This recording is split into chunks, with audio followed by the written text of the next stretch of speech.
दिल्ली में हर साल अक्टूबर और नवंबर में बढ़ने वाले प्रदूषण को रोकने के लिए दिल्ली सरकार विंटर एक्शन प्लान पर काम कर रही है। दिल्ली में प्रदूषण बढ़ने पर फिर से ऑड इवन लागू किया जा सकता है। दिल्ली के पर्यावरण मंत्री गोपाल राय ने कहा कि एनसीआर के राज्यों में बढ़ने वाले प्रदूषण स्तर का प्रभाव दिल्ली पर पड़ता है। प्रदूषण के स्तर को कम करने के लिए केंद्र सरकार की भी जरूरत हमें पड़ती है। जब सभी एजेंसियां और सरकारें मिलकर काम करेंगी तभी प्रभावी तरीके से प्रदूषण से लड़ा जा सकता है। इसलिए हमारी सरकार मिलकर चले, प्रदूषण से लड़े थीम पर चलकर हमारी सरकार विंटर एक्शन प्लान पर काम करेगी। प्रदूषण के स्तर को नियंत्रित करने के लिए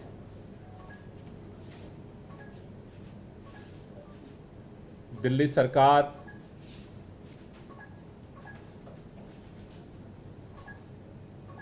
आज से अपना युद्ध प्रदूषण के विरुद्ध अभियान की शुरुआत कर रही है।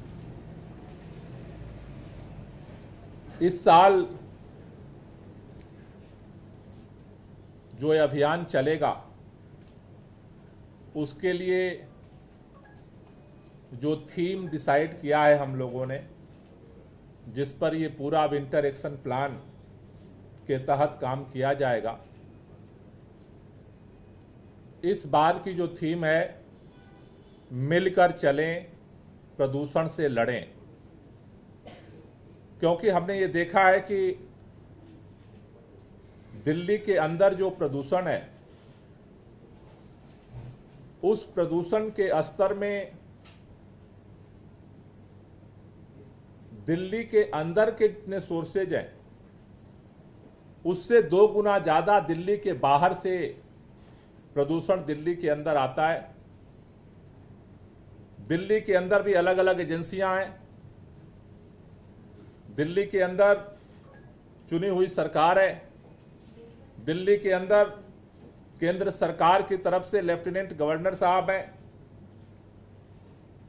दिल्ली के साथ साथ जितने एनसीआर के राज्य हैं वहां जो प्रदूषण का स्तर बढ़ता है उसका प्रभाव भी दिल्ली पे पड़ता है।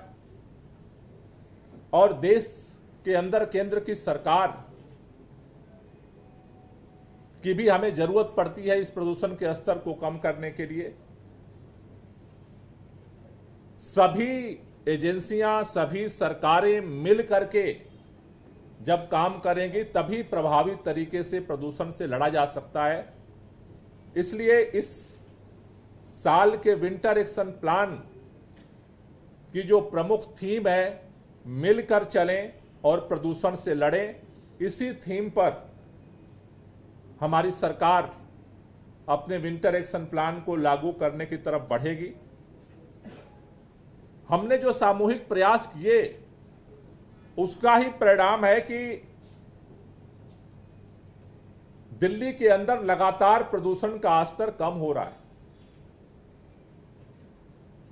दिल्ली में 2016 में जो प्रदूषित दिन थे, जो खराब दिन थे, उनकी संख्या 243 थी, 243, जो 2023 में घट करके 159, 159 रह गई है।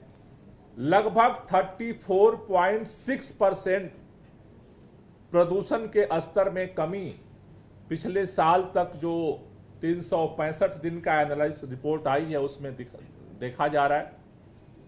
ये जो प्रदूषण का स्तर कम हो रहा है इसमें सरकारों के प्रयास के साथ साथ जनता की जो सहभागिता है और जन जागरूकता है उसका एक अहम रोल है। इसलिए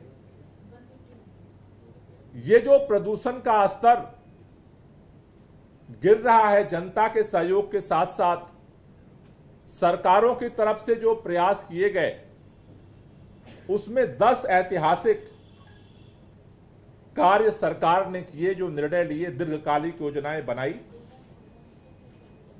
क्योंकि कई लोग पूछते हैं कि आप विंटर एक्शन प्लान तो सर्दियों के लिए लाते हैं, आपकी सरकार की दीर्घकालिक योजना क्या है?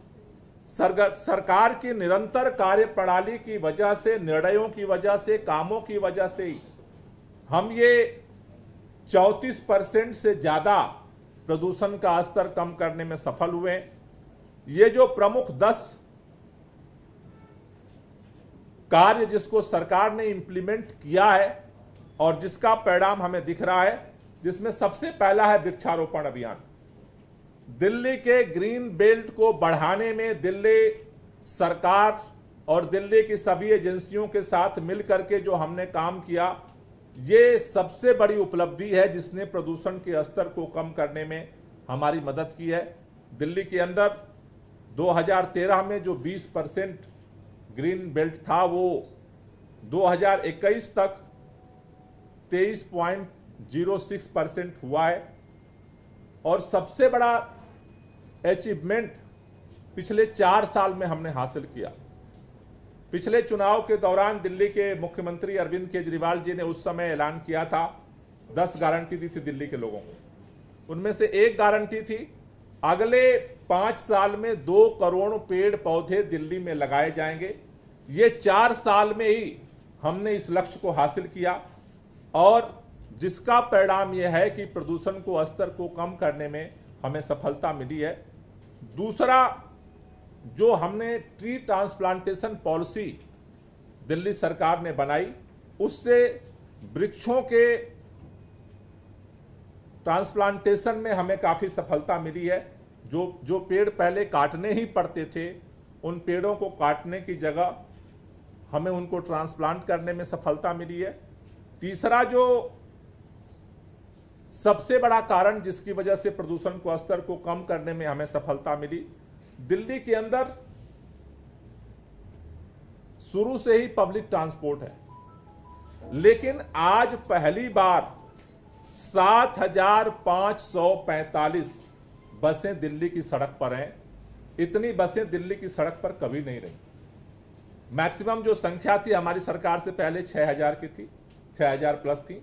अब वो बसों की संख्या 7,545 बसें हैं, जिनमें से लगभग 2,000 इलेक्ट्रिक बस को दिल्ली की सड़कों पर उतारने में सरकार सफल हुई है।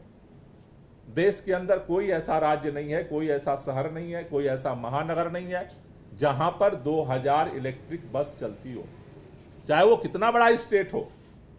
लेकिन 2,000 बस आज की तारीख में सिर्फ और सिर्फ दिल्ली की सड़कों पर चल रही हैं, जिन्होंने हमें ये जो 34% से ज़्यादा प्रदूषण का स्तर कम हुआ है, उसमें हमें सहयोग किया है इसे कम करने में।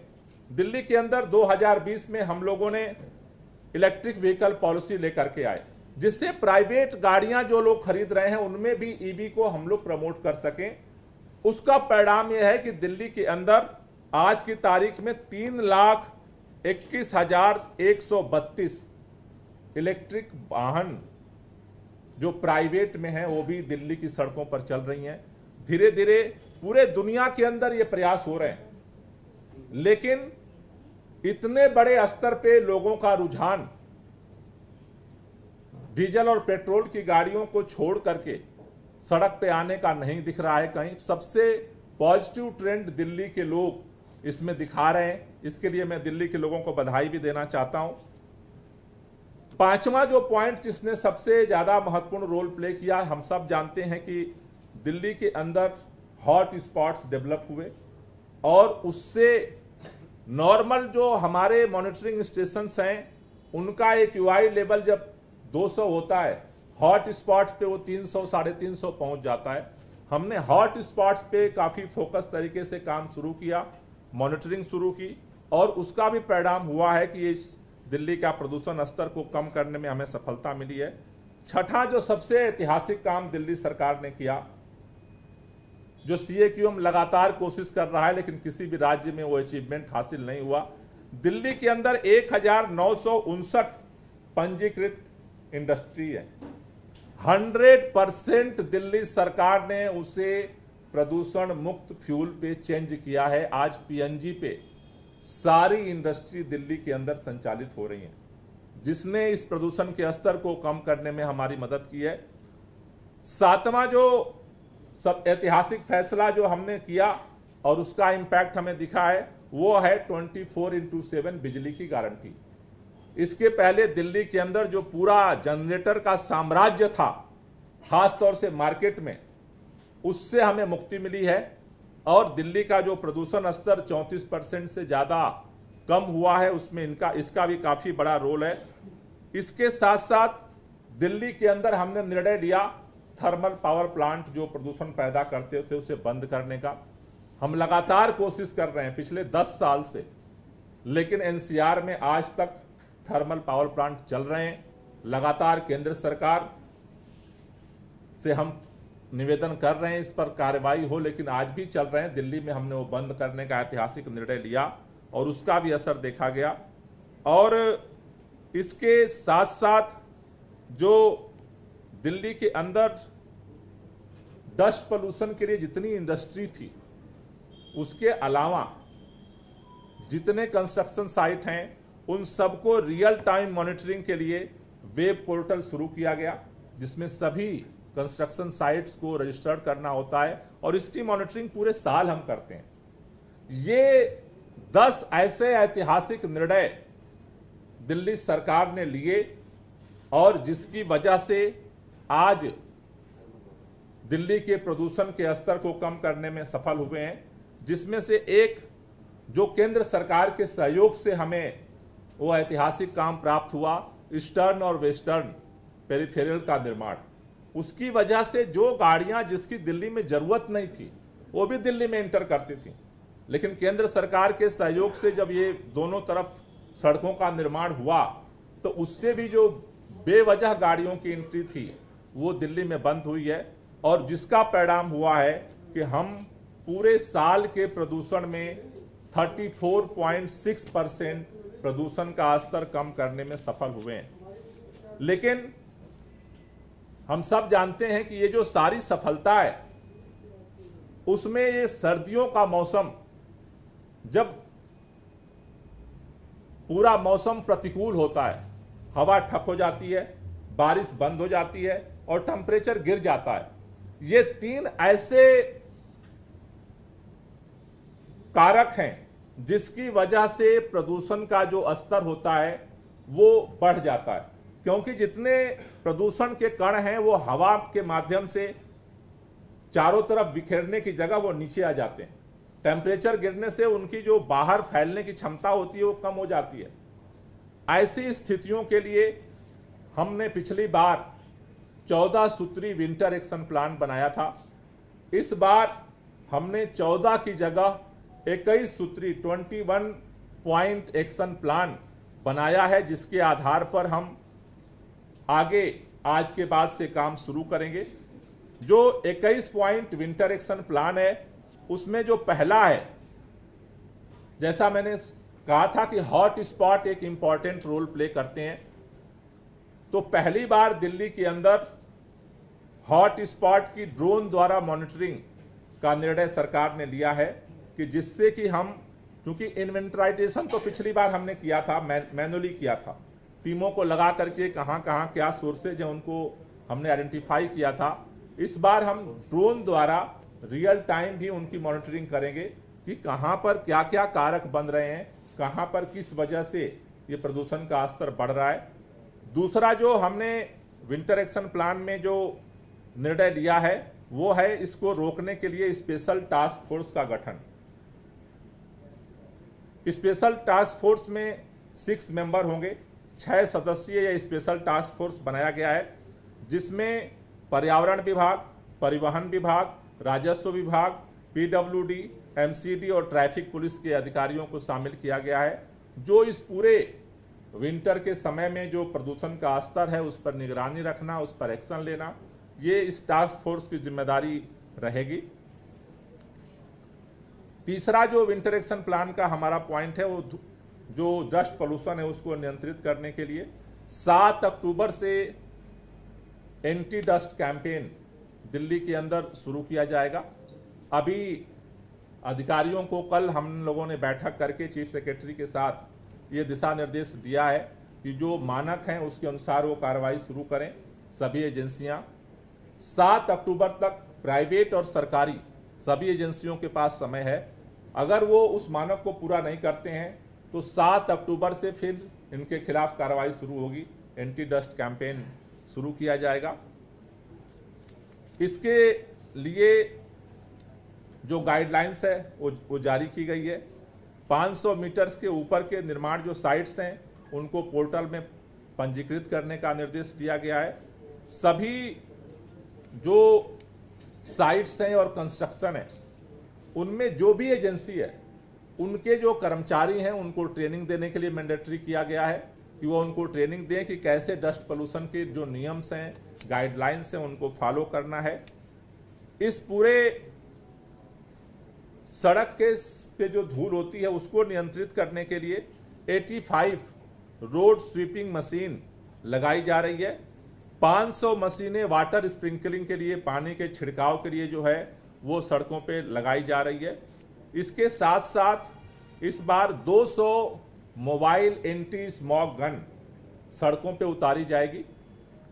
हर विधानसभा क्षेत्र में ये मोबाइल एंटी स्मॉग गन सड़कों पर पानी का छिड़काव करने के लिए लगेंगी। इस बार जो विशेष निर्णय लिया गया है, पिछली बार हम एक शिफ्ट में जो है ये पानी का छिड़काव करते थे। इस बार जो निर्णय लिया है सरकार ने, नवंबर के महीने में खास तौर से जब प्रदूषण का स्तर बढ़ता है तो नवंबर और दिसंबर में 3 टाइम जो है ये पानी का छिड़काव जो होता है, वाटर स्प्रिंकलिंग जो होता है मोबाइल एंटी स्मॉग गन से, इसको 3 गुना बढ़ाया जा रहा है। जिससे कि जो खास तौर से उसमें ये देखा गया कि सुबह जब छिड़काव हो जाता है तो शाम को भी प्रदूषण का स्तर बढ़ता है, तो इसलिए इसको मल्टीप्लाई किया जा रहा है जिससे कि प्रदूषण के स्तर को नियंत्रित किया जा सके। एक बड़ा फैसला सरकार ने लिया है, जो भी एजेंसी, जो भी प्राइवेट कंस्ट्रक्शन एजेंसी, जो भी कंपनी, जो भी सरकारी कर्मचारी जो भी बेहतर प्रदर्शन करेंगे उनके लिए इस साल से सरकार हरित रत्न अवार्ड की शुरुआत करने जा रही है। जो बेस्ट परफॉर्मर होंगे, चाहे प्राइवेट सेक्टर में हो या सरकारी सेक्टर में हो, जो बेस्ट परफॉर्मर होंगे प्रदूषण कंट्रोल करने के लिए, उन लोगों को हरित रत्न अवार्ड से सरकार जो है सम्मानित करेगी, जिससे कि जो अच्छा कर रहे हैं उनको प्रोत्साहन मिल सके और जो नेगेटिव कर रहे हैं उनको दंडित तो किया ही जाएगा।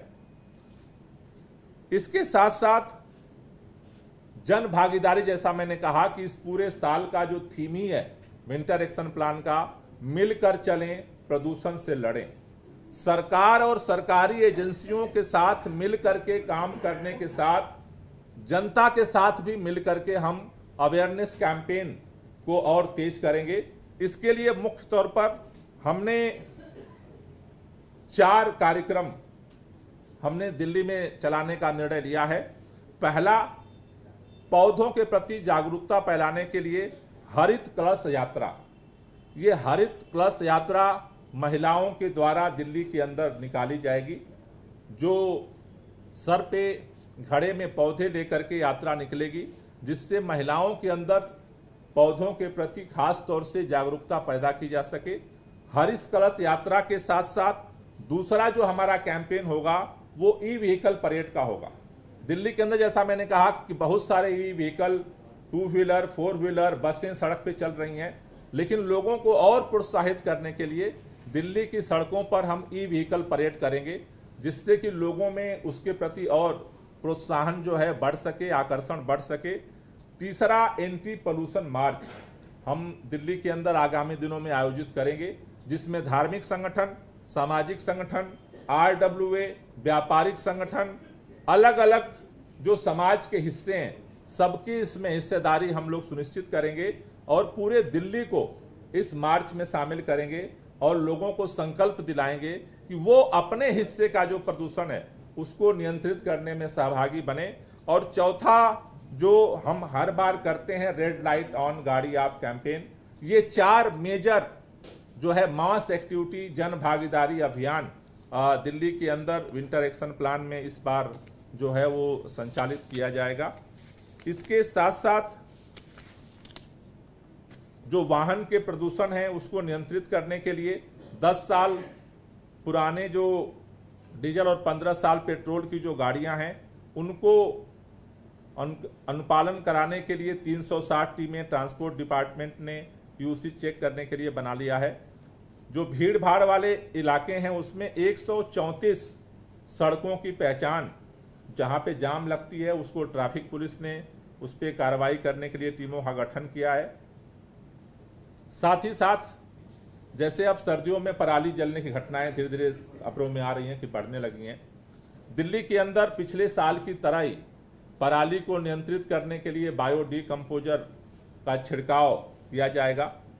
इस बार 5000 एकड़ क्षेत्र में जो अभी हमने सर्वे करवाया है उसमें 5000 एकड़ में उसकी डिमांड आई है और दिल्ली के अंदर इसका छिड़काव जो है बासमती और गैर बासमती जो कृषि भूमि है उन पर किया जाएगा। इन सारे अभियानों को नियंत्रित करने के लिए जैसा हम हर साल शुरू करते हैं, ग्रीन वार रूम और ग्रीन दिल्ली ऐप, इन दोनों को हम लॉन्च करेंगे जल्द ही, जिसके माध्यम से हम पूरे इस विंटर एक्शन प्लान पे निगरानी रख सकें। पिछले 4 सालों में लगभग 80,000 शिकायतें आई हैं हमारे ग्रीन दिल्ली ऐप पर, जिनमें से 88% का निवारण हम वार रूम से कर पाए हैं और ये खासतौर से विंटर में हमारे लिए काफ़ी प्रभावकारी होता है। इसी तरह से औद्योगिक प्रदूषण को नियंत्रित करने के लिए जो 58 टीमों का गठन किया गया है जो सारे औद्योगिक क्षेत्र में मॉनिटरिंग करेंगी और उस प्रदूषण को नियंत्रित करने के लिए भी आगे बढ़ेंगी। जैसा हमने पहले ही बताया कि हरित क्षेत्र को बढ़ाने के लिए लगातार काम हो रहा है और इस साल जो 64 लाख पेड़ पौधे लगाने का लक्ष्य है उसको हम और तेज करने की तरफ बढ़ रहे हैं। रियल टाइम सोर्स अपोर्समेंट स्टडी, पिछली बार इसको लेकर के काफ़ी डिस्कशन हुआ था, तो अभी सरकार ने यह निर्णय लिया है और हमने निर्देश दिया है कि इसको डीपीसीसी की निगरानी में ही इसको संचालित किया जाएगा, जिससे कि हमें रियल टाइम डेटा जो है वो दिल्ली के लोगों को मिल सके। ई वेस्ट इको पार्क के निर्माण के लिए सरकार की तरफ से लगातार उसी गति को तेज किया जा रहा है, जिससे फ्यूचर में खास तौर से जो ई वेस्ट है उसके पॉल्यूशंस को हम नियंत्रित कर सकें। जो विंटर एक्शन प्लान का 14वां पॉइंट है वो है पटाखों पे प्रतिबंध। पटाखों को लेकर के जैसा मैंने पहले भी सूचित किया था कि इस साल भी प्रतिबंध रहेगा सभी तरह के पटाखों पर।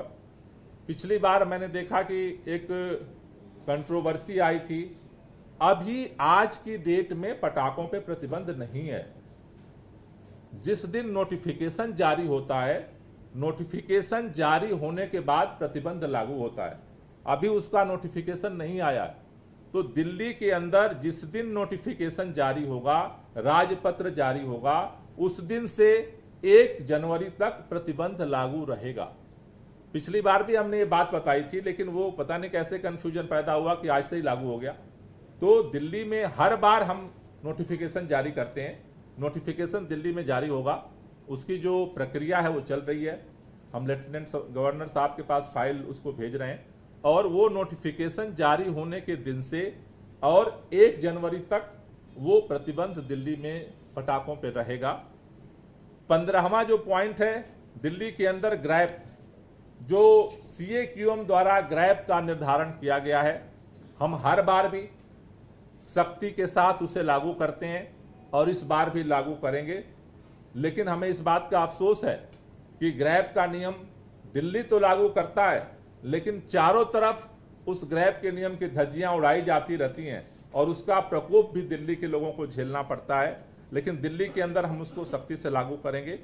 16वां जो पॉइंट है, खुले में कूड़े जलाने के लिए, इसको नियंत्रित करने के लिए 588 टीमों का जो है वो गठन किया गया है जो इस कार्य को देखेंगी। 17वां पॉइंट है वर्क फ्रॉम होम को प्रोत्साहन। ये बहुत सारे एक्सपर्ट्स की राय थी कि इसको दिल्ली के अंदर और थोड़ा इंसेंटिफाई किया जाए और इनको व्यापक बनाया जाए। तो सरकारी और प्राइवेट दोनों जगहों पर इसको हम लोग प्रोत्साहित करेंगे।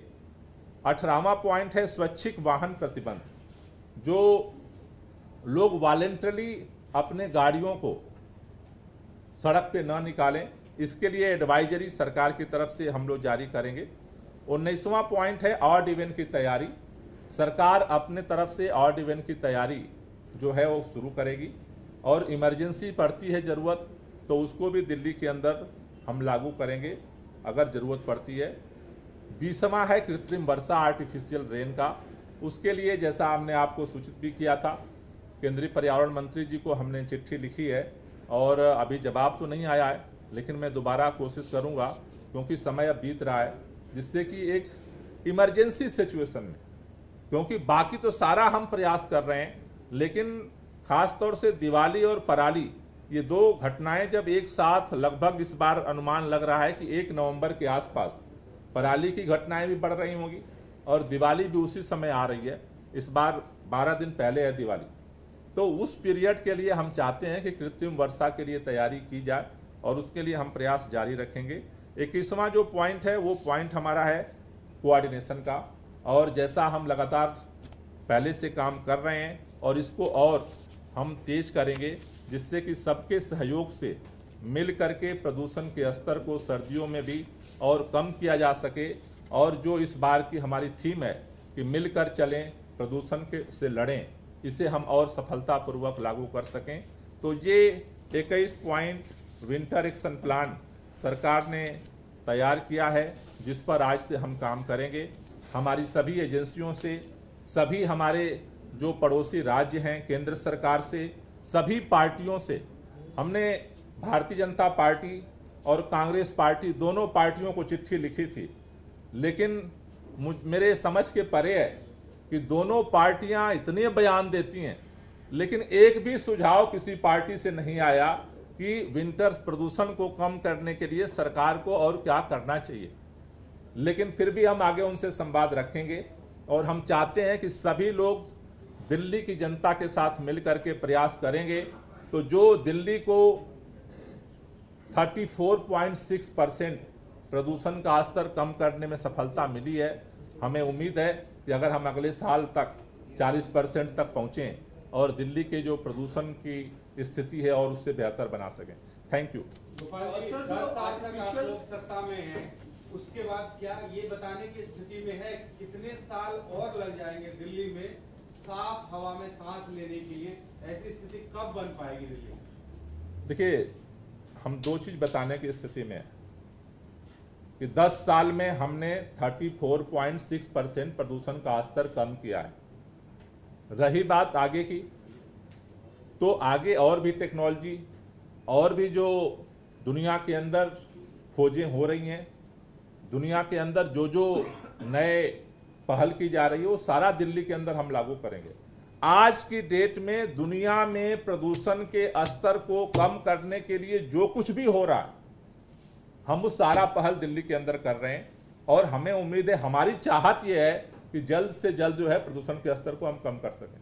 सर, जिस आर्टिफिशियल रेन की आप बात कर रहे हैं, वो विंडो क्या है? जब आप देख रहे हैं नवंबर 1, पहला हफ्ता नवंबर का, किस पीरियड में देख मेरे आकलन से 1 नवंबर से 15 नवंबर के बीच का जो अभी तक का जो अनुमान है, क्योंकि वो समय ऐसा है कि लगभग 25 अक्टूबर से पराली जलने की घटनाएं बढ़ती हैं और वो लगभग 10 से 12-15 तक चलती हैं।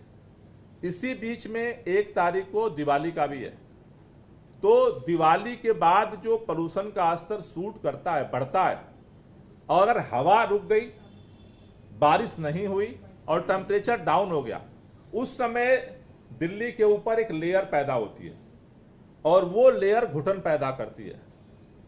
हमारा टारगेट है कि उस समय कृत्रिम वर्षा से उसको तोड़ा जा सके, और ये हमने अनुभव से देखा कि कई बार पिछले 5 सालों में 2 बार दिवाली के बाद बारिश हुई और बारिश होने से अगले 3-4 दिन में वो प्रदूषण का स्तर काफी कम हो गया। तो हमारे टारगेट में है कि उस इमरजेंसी सिचुएशन में अगर हम इसका उपयोग कर पाते हैं तो मुझे लगता है कि शायद दिल्ली के लोगों को थोड़ी राहत मिलेगी। लेकिन सर, पराली जलेगी ना, जलने की घटनाएं ना उसमें कमी है, उसके लिए क्या आप लोग कर रहे हैं? अभी पिछले दिनों प्रधानमंत्री के नहीं, जैसा मैंने कहा कि इसके लिए तो दिल्ली के अंदर हम बायो डीकम्पोजर का छिड़काव जो है फर्स्ट वीक से हम शुरू करने जा रहे हैं। आज भी अभी सुबह सुबह हमने पंजाब के मुख्यमंत्री भगवंत मान जी से भी बात की और अभी तक कल हम केंद्र सरकार से, चूँकि अभी तक पिछले सालों में अब तक मंत्री स्तरीय बैठक हो जाती थी, लेकिन अभी तक केंद्र सरकार ने मंत्री स्तरीय बैठक भी नहीं बुलाई है। तो मैं कल एक चिट्ठी भी लिखूंगा कि जल्द से जल्द मंत्रियों के स्तर की उसके अधिकारियों की मीटिंग होना एक बात है, लेकिन जो पॉलिटिकल रिस्पॉन्सिबल लोग हैं, जो मिनिस्टर्स हैं, उनको उनके साथ एक मीटिंग देना पड़ेगा, क्योंकि पॉलिटिकल डिसीजन को भी सबको जिम्मेदारी लेनी पड़ेगी। तो हर साल तो होती थी, लेकिन अभी तक नहीं हुई है। मुझे लगता है कि पराली जलने की घटनाएं बढ़ी हैं, तो अब मिनिस्टर्स मीटिंग की ज़रूरत है।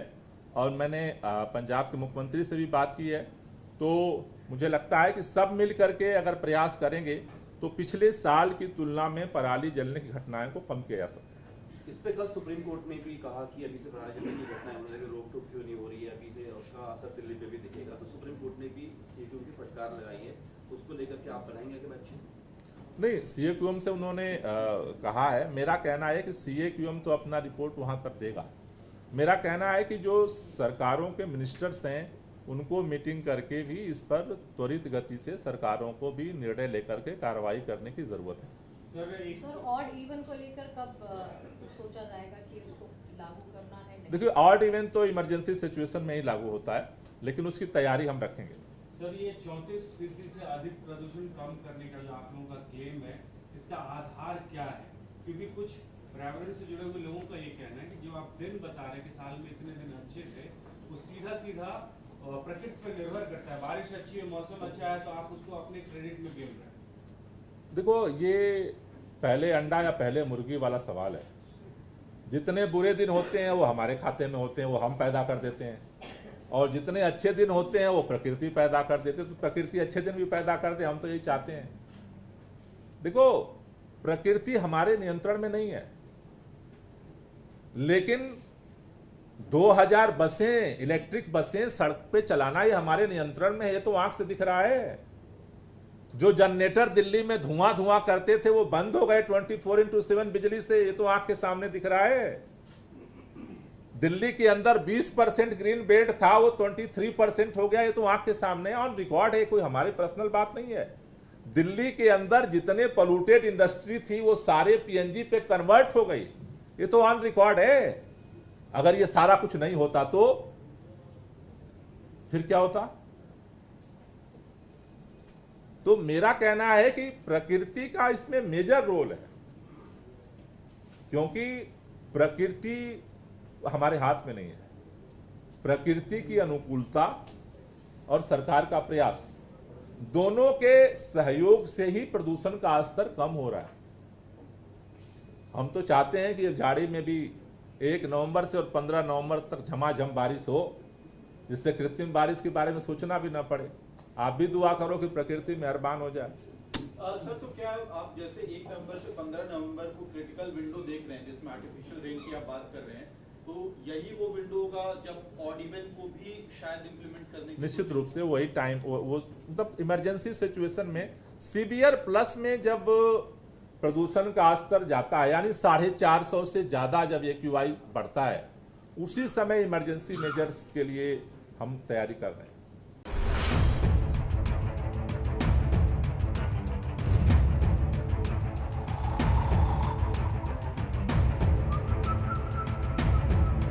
हर बड़ी खबर का असली एड्रेस है खबरनामा, इसलिए हर न्यूज अपडेट के लिए सब्सक्राइब करें और फॉलो करें खबरनामा।